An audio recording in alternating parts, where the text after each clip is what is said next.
काय प्रमुख मागणी केली आज तुम्ही आयुक्तांकडे? आज आम्ही महाराष्ट्र निवडणूक अधिकारी मुख्य अधिकारी यांच्याकडे निवेदन सर्वपक्षीय दाखल केलेलं आहे।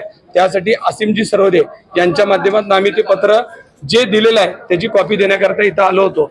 जर महापालिका आयुक्तांनी त्याच्यावर कारवाई घेतली नाही तर आम्हाला हायकोर्टात जाण्याशिवाय कोणताही पर्याय नाही। तुम्ही बघितलं असेल काल ज्या पद्धतीनं बी फॉर्म जोडण्याकरता 3:18 सुद्धा दरवाजा बंद असताना खिडकीच्या माध्यमातून आत फाईल आली आहे हे अधिकाऱ्यांनी सांगितलंय, पण त्या कागदपत्रात बी फॉर्म होते का हे मला नाही लक्षात येत। म्हणजे ही कोणती पद्धत आहे? चोरी झाली आहे, मुद्देमाल सापडलाय, पण ह्या मुद्देमालानेच आणलाय का हे मला सांगता येत नाही। अहो चोरी झाली आहे, मुद्देमाल सापडलाय तर त्याच्यावर कारवाई झाली पाहिजे।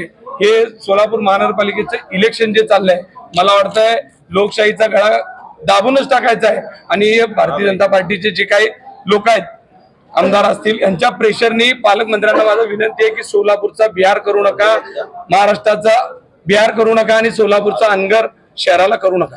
तुमची काय मागणी आहे की निवडणूक रद्द करा अशी मागणी? निवडणूक प्रक्रिया क्लिअर झाली पाहिजे, पारदर्शक झाली पाहिजे आणि जर ते तुम्ही करू शकत नसाल तर निवडणूक रद्द झाली पाहिजे। तुम्ही काय व्हिडिओ फुटेजची किंवा सीसीटीव्ही आम्ही व्हिडिओ फुटेजची मागणी केलेली आहे। या लास्टच्या 1 तासानंतर ते संध्याकाळपर्यंतचे सगळे व्हिडिओची मागणी केली आहे। त्याच्यात सुद्धा आम्हाला तातूर उत्तर दिले जाते।